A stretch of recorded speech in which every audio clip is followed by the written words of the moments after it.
Apresentamos ele, que é natural de São Paulo e reside em Salvador, Bahia, desde 1990. Especialista em terapia junguiana, presta atendimento individual e trabalha com grupos terapêuticos. Palestrante e trabalhador espírita, em conjunto com sua esposa Iris Sinotti, apresenta na TV do Conselho Espírita Internacional o estudo da série psicológica de Joana de Ângeles, a partir do trabalho desenvolvido no Centro Espírita Caminho da Redenção, na Mansão do Caminho. Obras fundadas e dirigidas pelo médium Divaldo Franco. Participa também da coordenação do programa Encontro com Divaldo, apresentado na mesma emissora. Cláudio Sinotti, a quem passamos a palavra para proferir a palestra O Céu e o Inferno como Estados da Alma. Os aplausos de vocês, por favor.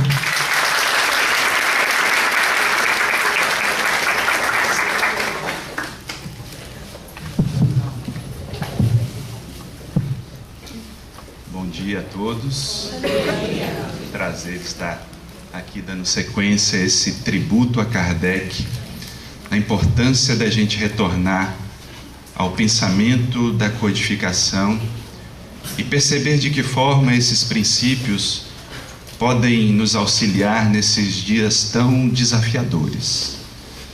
Acho que nós vivemos um momento desafiador na humanidade, porque se de um lado avançamos enormemente nas conquistas culturais, tecnológicas, e a inteligência dá saltos que antes nós jamais imaginávamos. Por outro lado, os desafios sociais, os desafios do comportamento humano se mostram imensos. Não é possível que já nesse contexto de desenvolvimento tenhamos ainda a violência, o desamor, o abandono, as guerras que se manifestam de maneira tão intensa no mundo da atualidade. E nós nos perguntamos, quem são os responsáveis? Quem é o responsável por esse estado de coisas que se manifesta no mundo atual? E aí, quando nós começamos a pensar nos culpados, logo vêm as figuras dos governantes, das grandes instituições, e nós atiramos pedras em todos aqueles que mostram no contexto coletivo alguma ação que julgamos inadequada.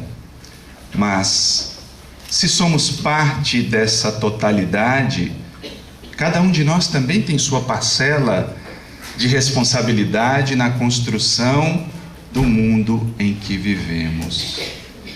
E a partir desse contexto percebemos que o céu e o inferno estão bem próximos de nós. Viver na paradisíaca felicidade ou no inferno das próprias emoções é o desafio que o ser humano enfrenta no seu dia a dia, enfrenta no seu cotidiano. E vem a pergunta inicial: em qual das polaridades nós nos encontramos?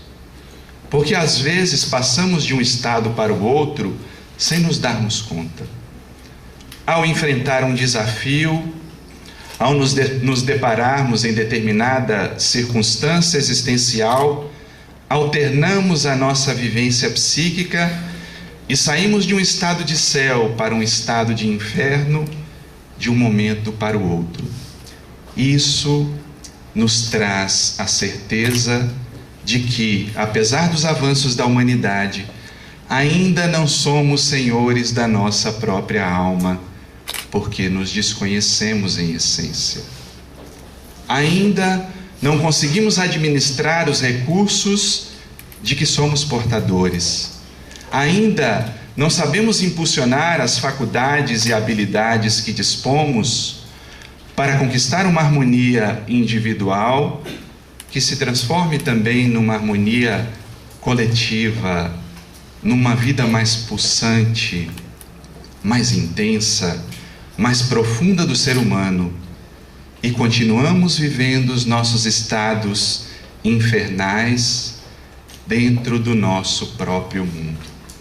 Quando Allan Kardec escreveu o céu e o inferno, que agora completam 150 anos, ele tinha em mente desmistificar tudo o que havia sido criado pelas religiões ancestrais, todas as teorias fantasiosas que davam conta de que haveria um céu ou um inferno, e esse inferno seria eterno.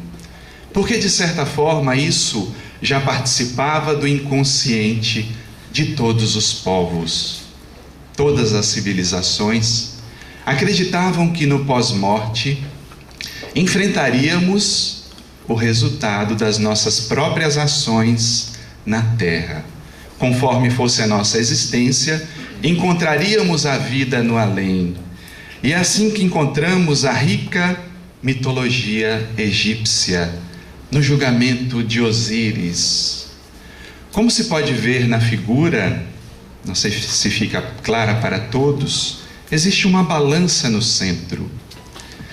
Essa balança, na concepção mitológica egípcia, servia para o seguinte: de um lado seria colocado o coração daquele que acabava de morrer.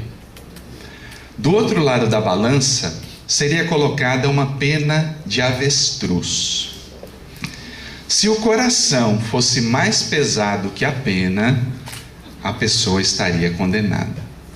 Quando eu vi isso, eu quis logo saber qual era o peso da pena de avestruz, para saber se a coisa andava bem, né, para o nosso lado. Mas além disso, ele, aquele que acabava de morrer, deveria responder 42 questionamentos que diziam respeito a várias circunstâncias existenciais. E no livro dos mortos dos egípcios, nós encontramos alguns desses postulados. Não causei sofrimento aos homens. Não empreguei violência contra os meus parentes. Não substituí a justiça pela injustiça. Não trabalhei em meu proveito em excesso. Não matei e não mandei matar. Esses eram apenas alguns dos questionamentos que já começam a preocupar a gente. Porque quando a gente vê não causei sofrimento aos homens, a gente se pergunta quantas vezes eu causei sofrimento ao outro com as minhas atitudes, com a minha forma impulsiva de ser. Quantas vezes eu fui violento dentro do seio familiar? E um amigo logo me perguntou: cunhado é parente também, considerado da família? Ele ficou preocupado, né, dentro desse contexto.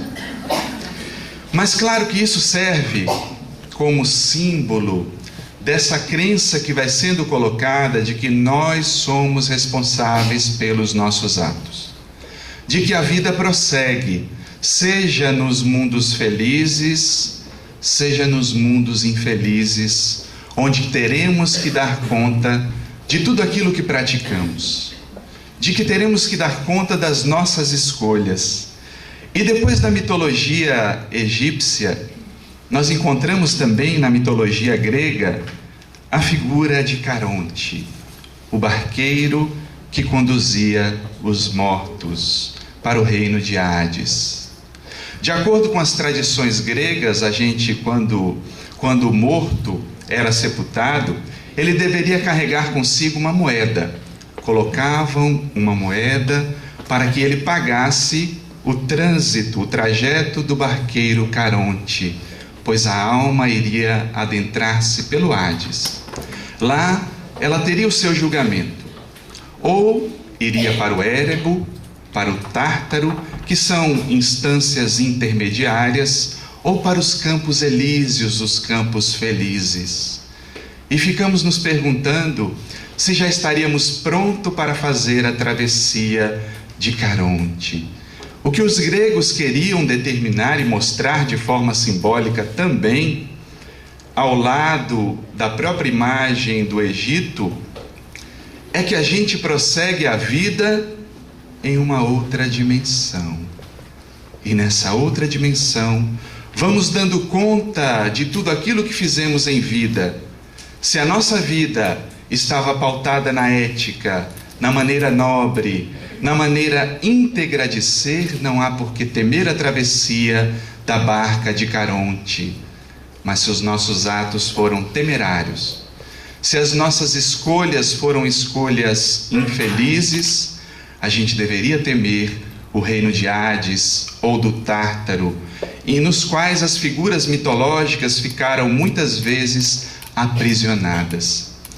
E pegando essa imagem da mitologia grega, o poeta romano Virgílio, em 19 a.C., irá escrever um belo épico, a Eneida, que narra a trajetória de Enéas depois da guerra de Troia. E Enéas iria contar as suas aventuras. E em determinado momento da trajetória, ele traz uma frase que diz o seguinte: todos sofremos em nossos manes, manes quer dizer alma, os merecidos castigos, e em seguida somos enviados para o vasto Elísio, e são poucos os que ocupam estes prados alegres. Um Deus, então, decorridos 1000 anos, leva às águas do Lete as almas purificadas, para que, esquecidas do passado, tornem a ver a face da terra e queiram voltar a novos corpos. Então nós vemos desde a antiguidade a ideia da reencarnação, ainda uma ideia não muito bem delineada, mas que já trazia o próprio retorno ao corpo para que dessemos construção à tarefa que nos cabe, porque todos nós estamos fadados à plenitude. Todos nós somos essência divina, mas o problema é que a gente não permite muitas vezes que essa essência divina se manifeste nas nossas vidas. E nos tornamos expertos em dar desculpas porque não fazemos o que deveríamos fazer. Porque não agimos da forma como deveríamos agir.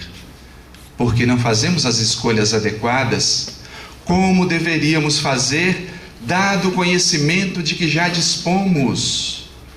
E mesmo dispondo de um conhecimento avançado, nos perdemos na trajetória existencial. E em algum momento parece que a gente se desvia do caminho que deveria trilhar. Se desvia da jornada que deveria fazer, não em busca do sucesso externo, mas ao encontro consigo mesmo, porque esse é o grande desafio. Encontrar-se consigo mesmo, encontrar a essência de que somos. Dante Alighieri, ele admirava muito Virgílio, tanto que Virgílio aparece conduzindo na Divina Comédia, obra na qual ele narra todas as circunstâncias mitológicas que cercavam o céu e o inferno. E é interessante que no começo da Divina Comédia, Dante diz o seguinte: no meio do caminho da vida, eu me encontrava perdido numa selva escura. E qual de nós não se encontrou em determinado momento da existência perdido numa selva escura? Que significa a busca do significado existencial, que significa encontrar-se consigo mesmo, aprofundando o olhar do autoconhecimento, e nos desviamos da trilha, e ali ele se deparava com um leopardo, com um leão e com um lobo. Quais são os nossos lobos internos? Quais são as feras que ainda nos devoram? E ali ele contava com o auxílio de Virgílio, que a pedido de Beatriz, que era uma amada de Dante que havia desencarnado, irá conduzi-lo a uma visita, em primeiro lugar, aos campos de sofrimento, e depois ele chegará aos campos felizes. E na porta, na entrada do inferno, estava escrito: deixai toda a esperança, ó vós que entrais. E essa, de certa forma, era a ideia mitológica do inferno, quando os seres perdiam a esperança de viver. E aqui a gente já tem um primeiro contato com aquilo que muitas vezes nos conduz ao inferno existencial, que é a perda da esperança. Não é à toa que vivemos num mundo onde existem tantas pessoas desesperadas. Eu ainda me desespero? Eu ainda me permito desequilibrar perante os desafios que a vida apresenta? Porque se ainda me permito, muitas vezes eu bato a porta desse inferno tão bem pintado nas telas pelos autores que retratam de maneira simbólica o que vai acontecendo dentro do nosso mundo interno e que às vezes é tão desesperador que alimentou que ao longo do tempo as religiões, as culturas construíssem a imagem de um inferno eterno, de um sofrimento constante, muitas vezes aproveitado pelas próprias religiões ancestrais como forma de impor o medo à população, medo que mantinha o vínculo do poder, estabelecia o contato com o poder econômico e alimentava, de certa forma, esse desequilíbrio. E nós nos perguntamos: onde começam o inferno e o céu? Onde tem início as paisagens de felicidade? Onde tem início as belezas do mundo espiritual, se pudermos chamá-las de céu? Onde se iniciam as paisagens do sofrimento humano, trazendo para as nossas vidas? Quando é que eu permito que o sofrimento faça parte do meu ser e eu não vejo a possibilidade de transformar essas paisagens sofridas? Em que momentos eu permito que uma nova energia ganhe força, se adentre em meu ser, me impulsione para novas descobertas? Porque a partir disso, nós percebemos que céu e inferno não são exatamente instâncias físicas para onde iremos. Essas instâncias já começam conosco. Por isso Allan Kardec, de forma sábia, irá escrever em O Céu e o Inferno: o inferno está por toda parte em que haja almas sofredoras, e o céu igualmente onde houver almas felizes. E nós questionamos: nós somos almas sofredoras ou almas felizes? Ser alma sofredora não significa passar pelo sofrimento, porque passar pelo sofrimento todos passamos, em maior ou menor grau.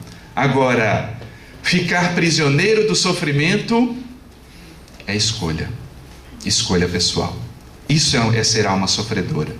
Quando nós escolhemos que o sofrimento faça parte das nossas vidas, nos agarramos a esse sofrimento, nos agarramos a esse papel de vítima, e como diz Joana de Ângeles em sua obra psicológica, nos unimos a esse sofrimento e não queremos largar de jeito nenhum, porque isso gruda na nossa identidade. Ser vítima, para algumas pessoas, parece que é a forma de conquistar energia, simpatia dos outros. E como a vítima suga energia. Não sei se vocês já passaram pela experiência de sentar ao lado para conversar com a pessoa que se queixa 24 horas por dia. 24 horas por dia. A gente sai estafado. A gente não aguenta mais, porque queixa é queixa. E se você traz alguma solução para o problema, a pessoa não aceita. Ela dá uma desculpa porque aquilo não vai funcionar na vida dela. Ela sempre tem algo para fazer com que o sofrimento seja a sua identidade. E vamos fazendo da nossa história a história de uma vítima. Quantas coisas a gente escolhe para servir como suporte da nossa vitimização. os genes que carregamos. Quantas vezes a gente culpa essa herança paterna ou materna por não nos ter brindado com algumas características que a gente julga que nos trariam mais felicidades, e não aprendemos a lidar com a dinâmica de transformação que a vida traz. Tudo vira motivo de queixa. Se eu fosse me queixar dos fios de cabelo que foram embora, eu teria muitos motivos para me queixar, porque eu vejo as fotos da infância, aquele jovem de cabelos cacheados, aquele menino, né? E fico me imaginando fazendo palestra e o vento batendo. Já imaginou? Se eu fosse me queixar. Mas certo dia eu li que não cai um fio de cabelo, não é verdade? Sem que Deus permita. Eu acho que chegaram várias solicitações a Deus. Pode cair um fio de cabelo? Pode. Ou então ele já assinou, né, para o lote. E assim a gente faz com o nosso corpo. Começamos a reclamar dessas características que são a nossa singularidade. Começamos a nos queixar da família em que nascemos, porque dentro dessa família não daria para ser outra coisa, com esses traumas que sofri. Mas se pensarmos no contexto espiritual, nós não temos também uma coparticipação e uma responsabilidade para nos unir novamente a esse seio familiar? Não caímos por acaso de paraquedas dentro de uma família. Ela é uma realidade espiritual que se conjuga para que nós nos reharmonizemos, para que aprofundemos os laços de afeto e sigamos na nossa jornada rumo à plenitude. Por isso não dá para se queixar. O céu e o inferno estão dentro de nós. São escolhas.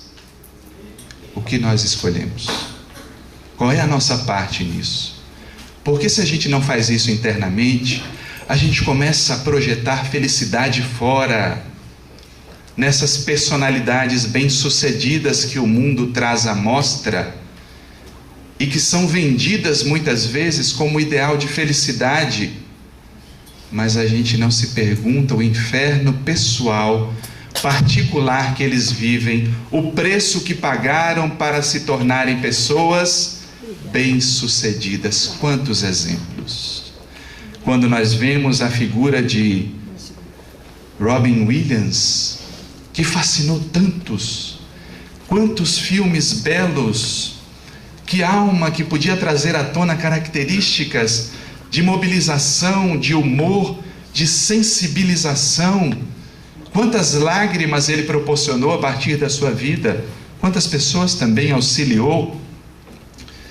Mas infelizmente isso parece não ter sido suficiente para que ele salvasse a si mesmo, para que ele mergulhasse na essência do próprio ser.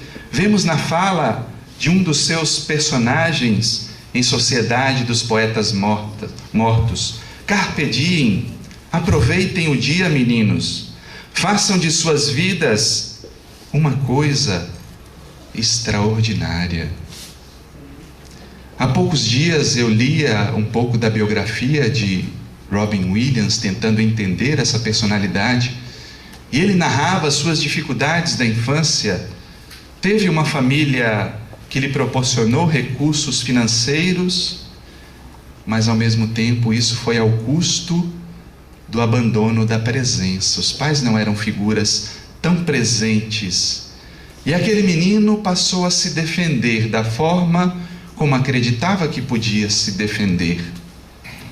Em certo momento da vida, ele percebeu que podia ser engraçado para as pessoas, e ele tinha o dom para aquilo, porque as multidões riam e riam ainda dos seus filmes, das suas exibições, mas aquilo se transformou num mecanismo de defesa para as dores da própria alma.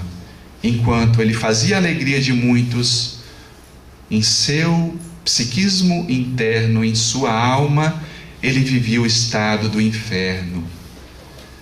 E ao tempo que foi conseguindo sucesso, conquistando fama, que lhe trazia conforto, comodidade por um lado, Por outro, ele ficou refém dos aplausos. Uma autora diz que ele desenvolveu a síndrome do love me, síndrome do me ame.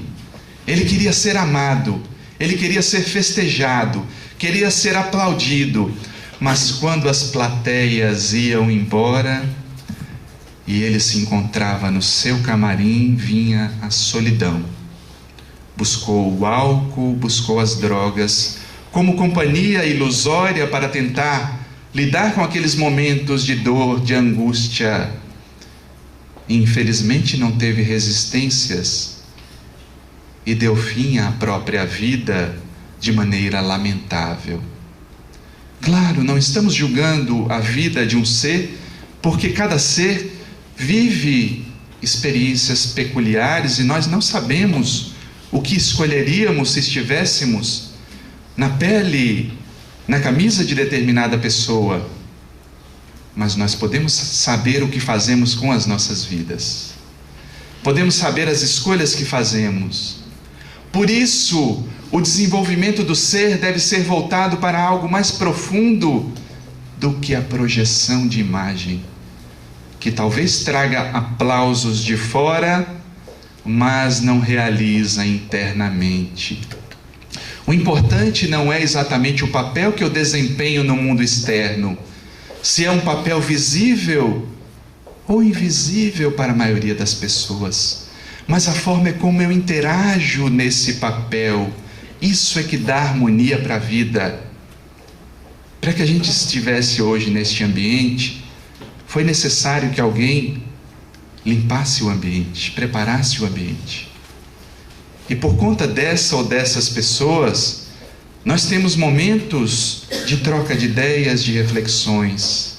Ou seja, o todo vai se formando com as partes que se encadeiam. Se essas partes estão harmônicas entre si, o todo viverá harmonia. Mas se há desarmonia em alguma das peças, o todo se mostrará de maneira desarmônica.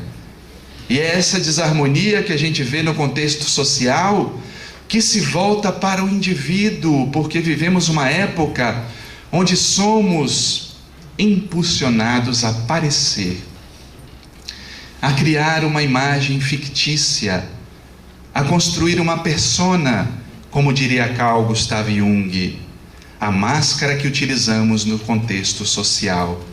Nos escondemos por detrás das redes sociais, construindo personagens fictícios, porque lá eu posso colocar uma pessoa alegre, de bem com a vida, uma pessoa que se relaciona bem com os outros, que tem centenas, milhares de amigos, mas vamos construindo essas relações frágeis, às vezes dissociados da essência, e não nos damos conta disso. Certa feita eu estava num consultório médico, aguardando ser atendido, e uma jovem ao lado não desgrudava do celular, a rede social, porque se é uma bênção a tecnologia, tem horas que ela se transforma num inferno. E eu não sei se existe obsessor pior do que grupo de WhatsApp. Principalmente quando você é colocado no grupo sem que você tivesse solicitado, e aquilo vira um inferno se você não sabe lidar com aquilo. Mas a jovem estava ali clicando em certo momento, porque terapeuta é curioso, gosta de ficar observando o contexto, palavra para dizer que fica olhando a vida dos outros também. E eu vi que ela colocava kkkk. Mas ela não estava rindo, ela estava triste. Quantas vezes a gente faz isso e não se dá conta? Nos dissociamos das nossas emoções. O que a gente coloca para fora não condiz exatamente com a nossa alma. Criamos uma personagem para conviver no mundo, mas essa personagem está distante da essência que somos. Esse é o problema da neurose dos dias atuais. Não é problema da tecnologia. A tecnologia cumpre a sua função. É o ser que dissociado de si mesmo, não sabe fazer uso das ferramentas que dispõe. E aí vamos sendo invadidos por imagens, vídeos, mensagens, a grande maioria de teor autodestrutivo, que vão modelando nossa mente, nossa forma de pensar, nossa forma de sentir, nossa forma de ser. E a gente não se questiona, não se dá conta de, como o colega falou anteriormente, do livre-arbítrio que dispomos para fazer as nossas escolhas no dia a dia. Aonde está o ser que somos nessa trajetória? Porque se abandonamos esse ser, passamos a construir o inferno. Por isso dirá Joana de Ângeles: a educação, a psicoterapia, a metodologia da convivência humana devem estruturar-se em uma consciência de ser antes de ter.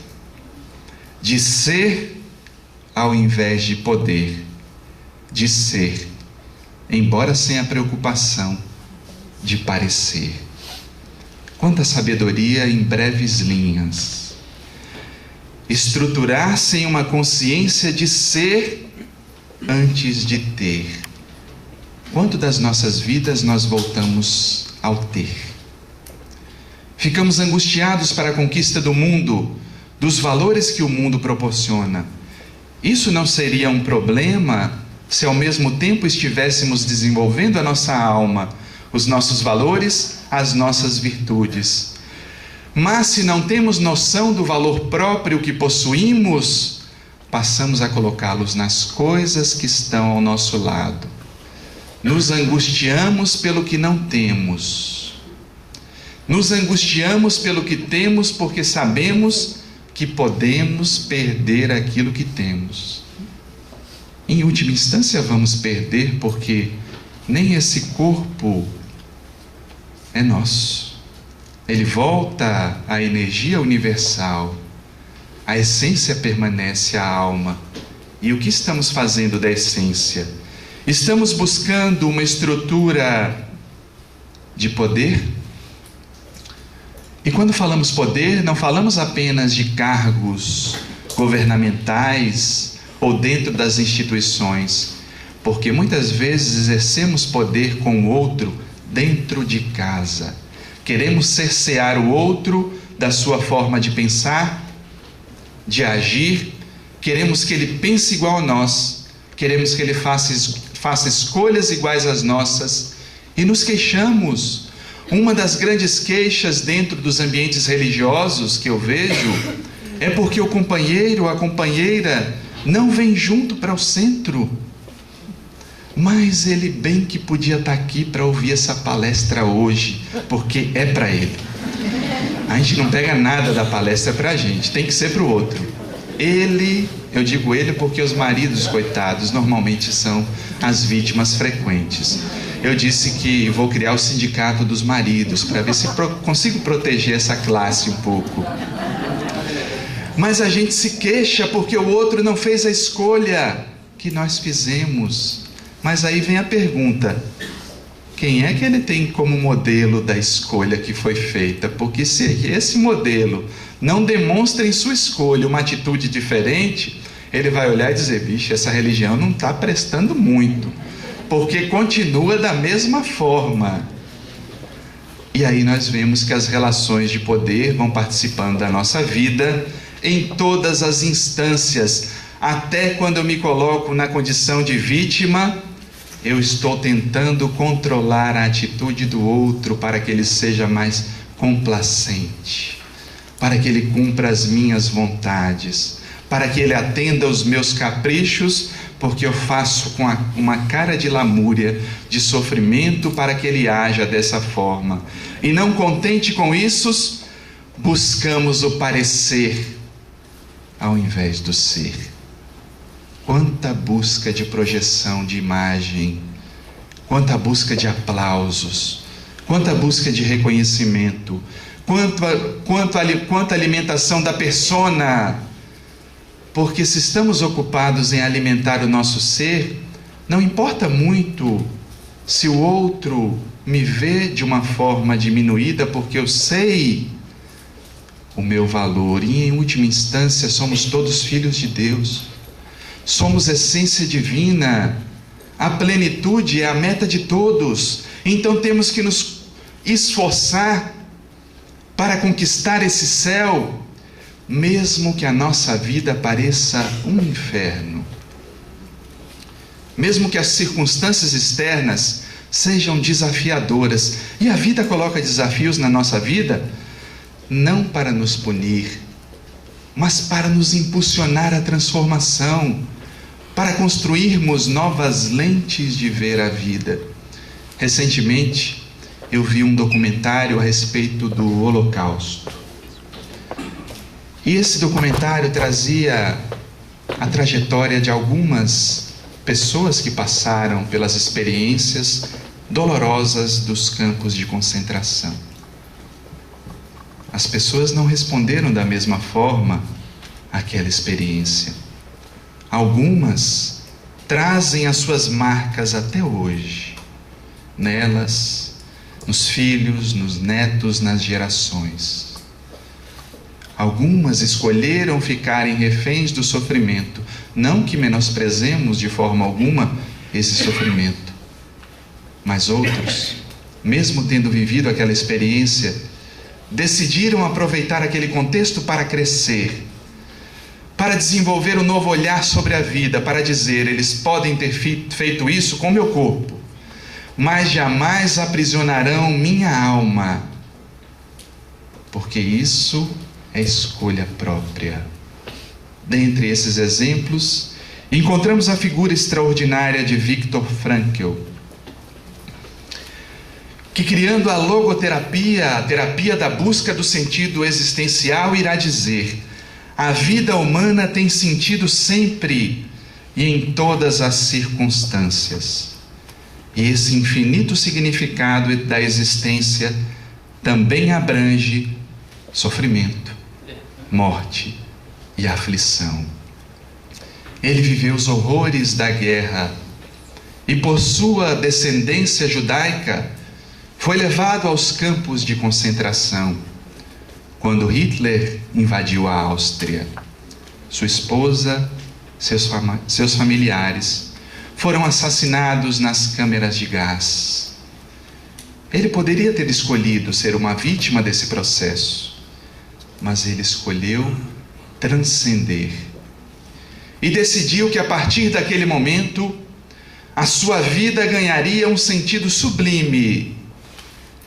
E ele buscava dar às pessoas um sentido para viver. A cada um dos seus pacientes, que às vezes desistia da vida, ele chegava: mas você deve ter algum motivo para viver. Um filho, um familiar, um desejo, um emprego, um sonho que ainda não tenha conquistado. Algum motivo deve haver. E impulsionava cada um a descobrir esse sentido. E tanto desenvolveu essa busca de sentido que certa feita lhe perguntaram: Viktor Frankl, você pede às pessoas que descubram o sentido das suas vidas, mas qual é o sentido da sua vida? Ele disse: o sentido da minha vida é proporcionar às pessoas que elas encontrem o sentido da existência delas. E que belo sentido da vida, quando você pode auxiliar um outro ser a descobrir-se, você vai se descobrindo também. Assim também fez a holandesa Et Hillesum, que também passou pelos campos de concentração e chegou à seguinte conclusão: quando uma pessoa tem vida interior significativa, o que ocorre no exterior não consegue roubar sua luz.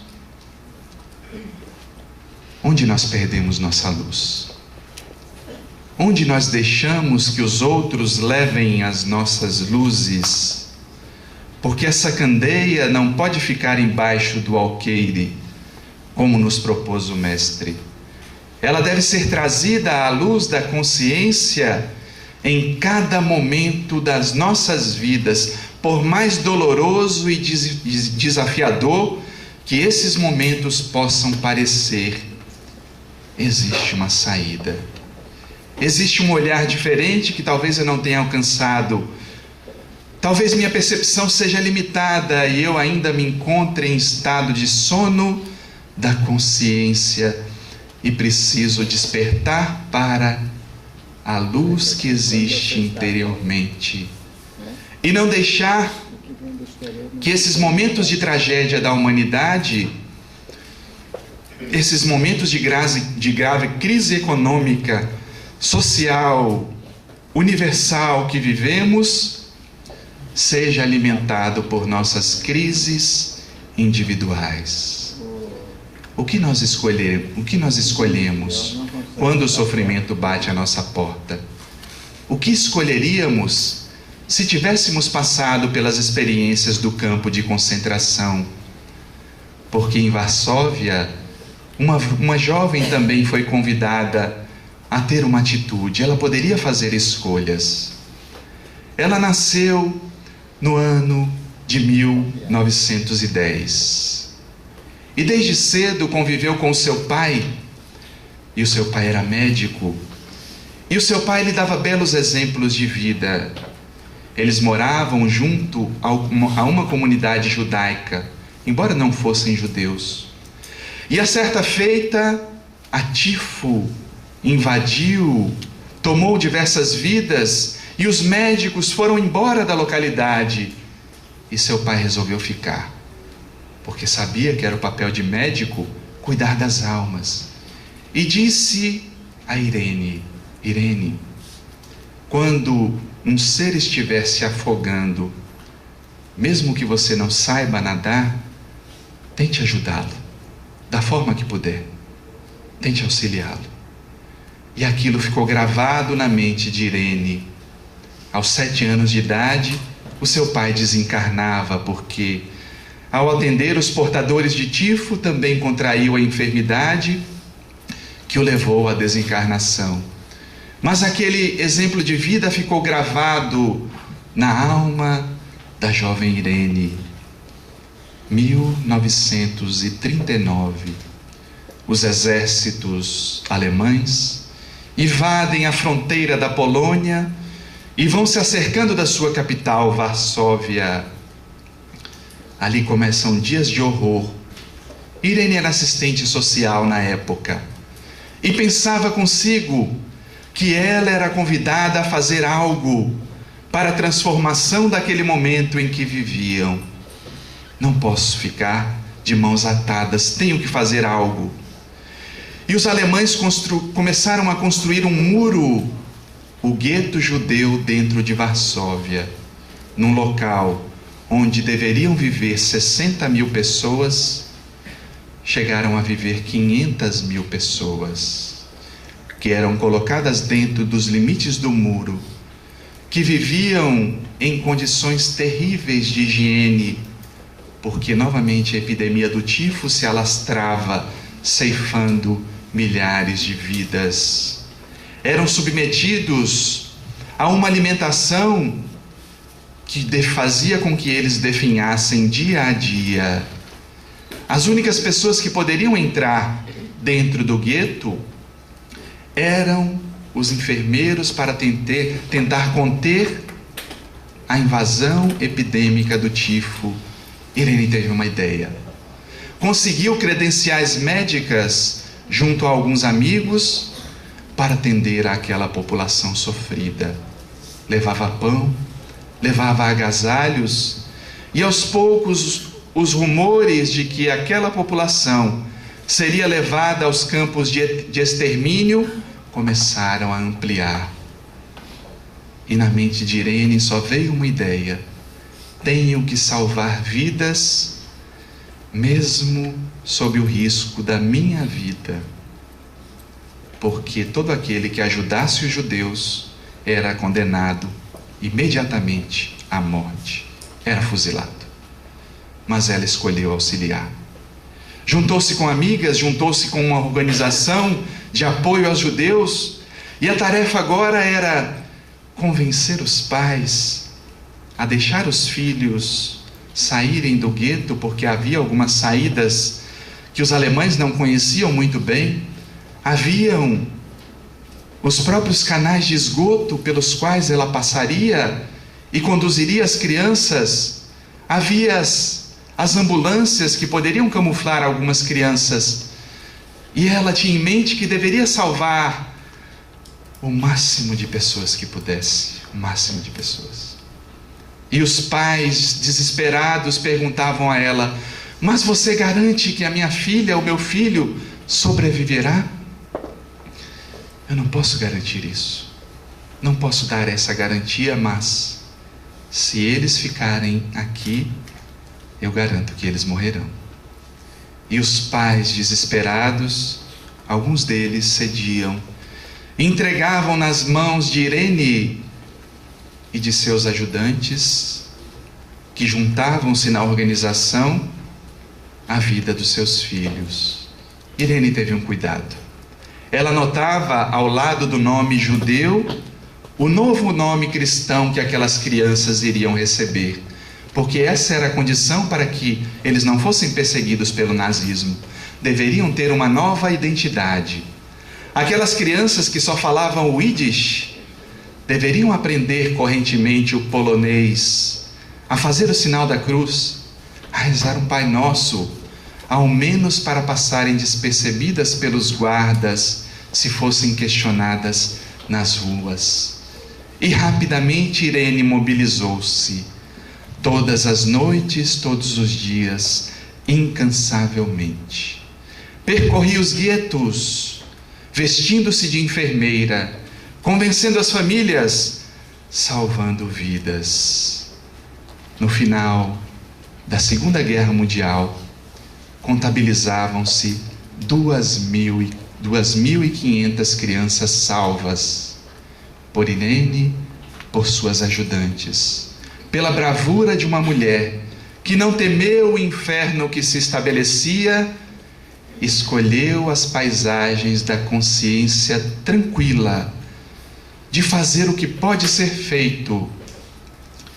A Gestapo estava no seu encalço e percebeu a movimentação de Irene, e ela foi aprisionada. Aprisionada, torturada, batiam-lhe nas mãos e nos pés, torturavam-no para que ela entregasse os componentes do grupo, e ela resolveu silenciar. Não iria entregar ninguém. Era uma escolha pessoal. Mesmo que isso custasse a sua morte. Depois de 3 meses de tortura, finalmente chegava o dia que parecia de ser o dia do fuzilamento. Seu nome foi chamado junto com outras companheiras. Mas a organização que a acolhia conseguiu, de certa forma, dar um incentivo financeiro a algum dos guardas, e a vida de Irene foi poupada sem que ela soubesse, sem que ela participasse daquilo. Ela queria morrer com as companheiras, mas ao mesmo tempo percebeu: se as circunstâncias fazem com que eu permaneça viva, eu darei um sentido a isso. E ela deu um sentido. Mesmo vivendo em cadeiras de roda por conta das torturas, ela seguiu buscando, depois da guerra, a identidade daquelas crianças para devolvê-las ao seio familiar inicial. Aquelas famílias que sobreviveram, algumas delas puderam ter seus filhos de volta por conta da bravura de uma mulher. Essa enfermeira notável, que dizia que ajudar cada dia alguém tem que ser uma necessidade que saia do coração. Uma necessidade que saia do coração. E aí estão algumas das fotos dos filhos e netos daqueles que puderam ser beneficiados pela generosidade de uma mulher que, vivendo numa época que poderia ser considerada o maior dos infernos, escolheu para si o reino dos céus da consciência livre. E é esse reino que nós somos convidados. Irene não recebeu os aplausos da multidão, porque depois da invasão alemã, logo a Polônia foi invadida pela União Soviética. E eles não permitiram que Irene fosse homenageada pelo próprio Estado de Israel no ano de 1965, quando ganhou o título de justa entre as nações. Ela continuava na sua vida singela de assistente social, mas com a alma nobre. O seu nome passou a ser lembrado de forma mais intensa a partir do ano 2000, quando jovens norte-americanas começaram a estudar a história da humanidade e viram no exemplo de Irene um belo exemplo a ser seguido.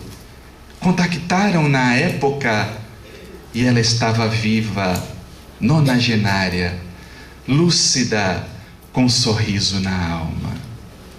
O sorriso daquele que, mesmo tendo vivido a dor, escolheu as paisagens do amor a si mesmo, ao próximo, a Deus, como forma de construir o estado, o reino dos céus, que, como o Mestre propõe, está dentro de nós.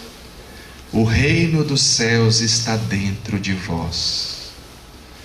Mas por que será que, mesmo isso sendo verdade, sendo aceito por todos nós, todos os dias, todos os momentos, nós escolhemos nos afastar das paisagens deste reino de plenitude e vivermos a vida de almas sofredoras?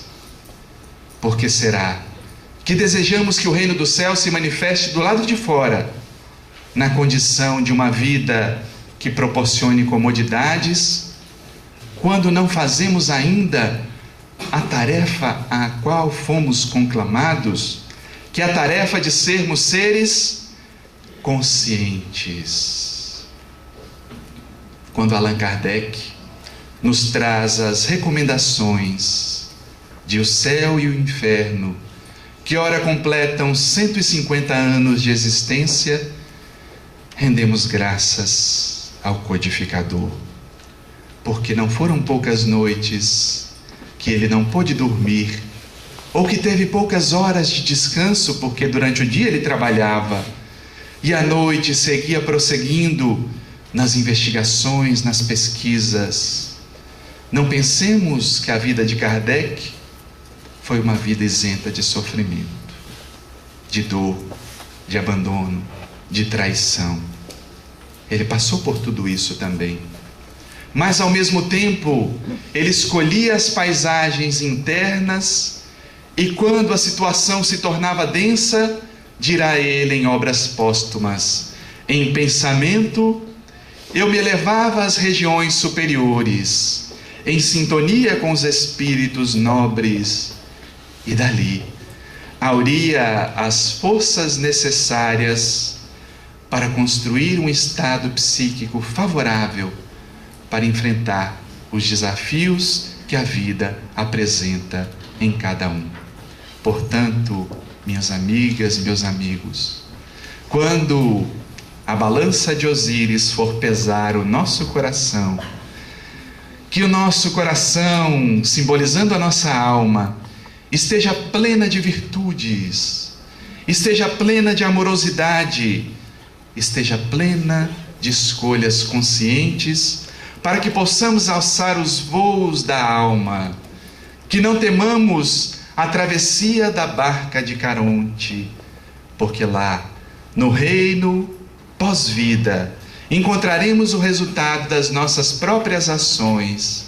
Mas se porventura estivermos perdidos no caminho da nossa vida, como se encontrava Dante, sempre é tempo de retornar o nosso caminho, retornar à busca do equilíbrio, retornar à trajetória, porque mesmo que construam grades que cerquem o nosso corpo, jamais permitamos que encarcerem a nossa alma, a nossa essência.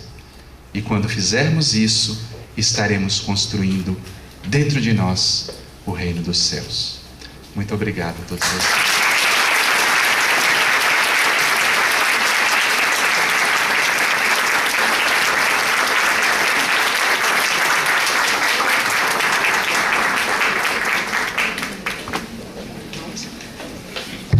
Vamos às nossas perguntas. Na ótica da espiritualidade, o encarnado que pesquisou e ajudou a produzir a bomba atômica, o piloto que fez o lançamento sobre Hiroshima, o terrorista do Estado Islâmico que ceifa vidas com seus atentados e seus ideais religiosos políticos hoje. Se todos são almas sofredoras que passam nesse planeta por um processo de evolução e escolheram vir, obrigado e parabéns pela excelente apresentação, Raimundo, não é isso? Para responder tudo a gente faz um seminário. Vamos por partes, né? Bom, quando traz a questão, por exemplo, da bomba atômica, o que mobilizava a construção da bomba atômica é o princípio da utilização da energia. O princípio de utilização da energia não é algo nobre, é algo que pode ser canalizado de forma nobre. O problema é a distorção de algo que pode impulsionar o ser. Então, a energia ela pode ser considerada como sendo neutra, que pode ser utilizada tanto para o bem quanto para o mal, a partir das escolhas que fazemos.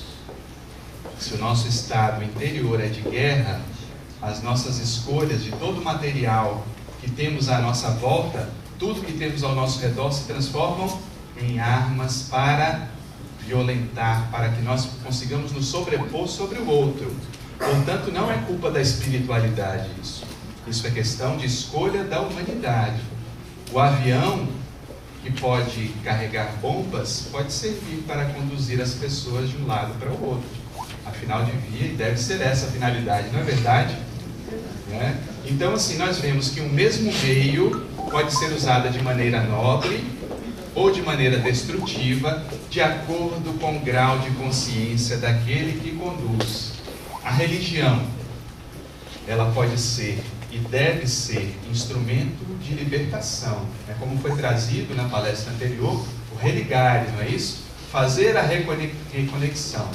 Mas, se eu me utilizo dos postulados religiosos de maneira desequilibrada e tento desvirtuar isso, como fazem os homens-bomba, muitas vezes, e justificam atentados terroristas para proteger ou para reverenciar Alá, isso não é problema do Alcorão ou problema das teorias religiosas. O problema é da forma como se percebe essa essência.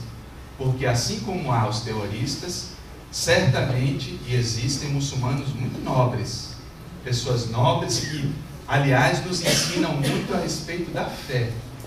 Muitos deles têm exemplos belíssimos de fé, porque diariamente, várias vezes ao dia, reverenciam aquilo que eles acreditam. Não há nenhum mal nisso. O mal é quando o meu olhar limitado, os meus impulsos egóicos, desvirtuam o que está ao meu lado e que pode ser canalizado e utilizado de forma nobre. Esse é o mal. A essência deve ser formulada, intencionada, direcionada de maneira positiva. Se há desvirtuamento disso, é o ser humano que se perdeu de si mesmo. Cláudio, quem são os alemães que fizeram o Holocausto? Quem são os alemães, os negros, os indígenas que foram e são ainda hoje vitimados do Holocausto e do extermínio? Porque são algozes e vítimas no passado e hoje?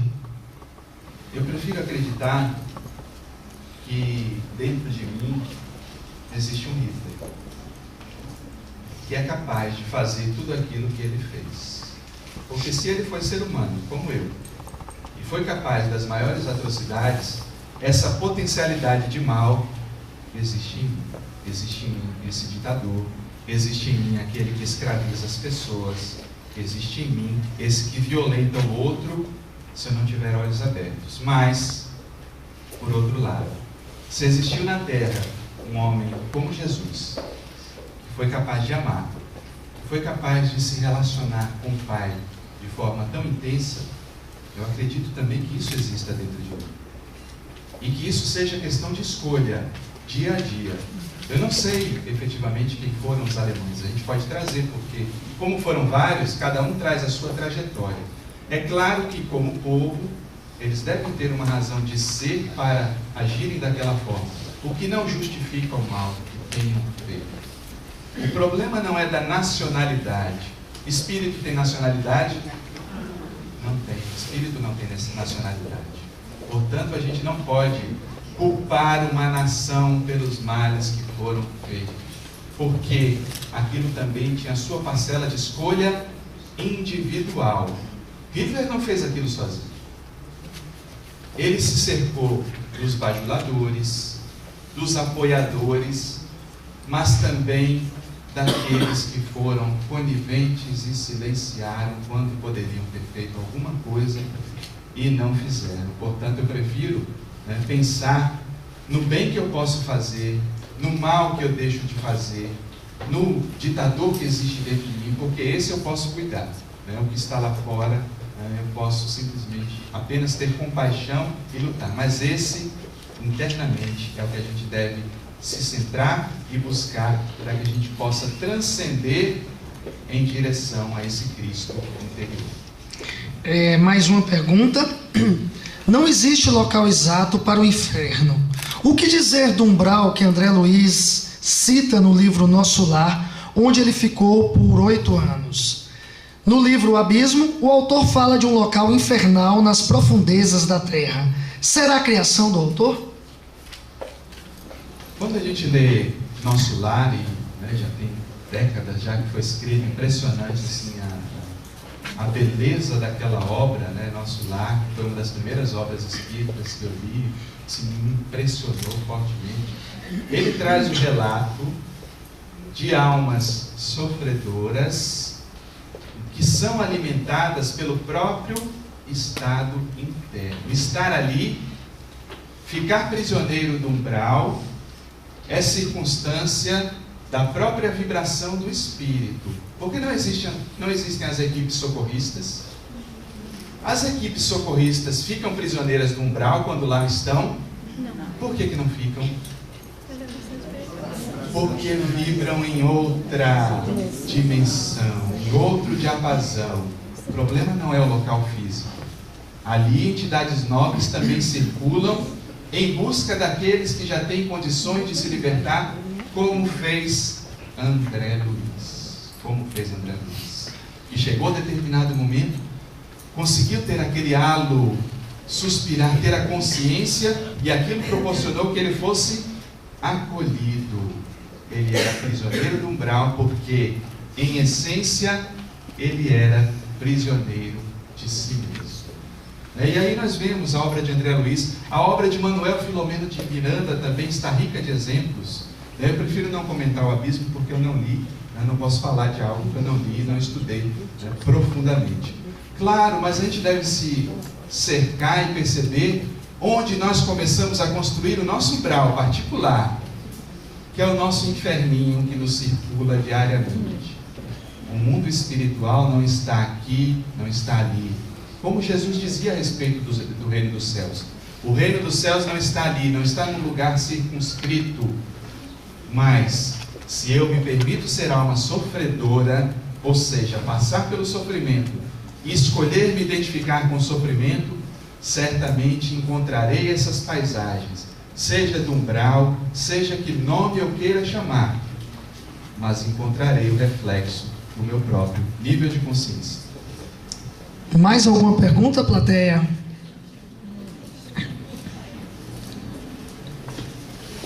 Bom, parece que não. Então, para agradecer essa excelente palestra esclarecedora, nós gostaríamos de convidar a nossa companheira de grupo, Jéssica Lobo, para que possa te entregar uma placa agradecendo e registrando a sua participação no nosso evento.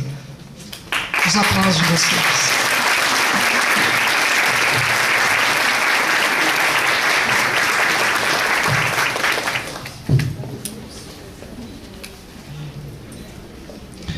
Bom, gente, antes do nosso intervalo do almoço, eu gostaria de dar uns rápidos avisos.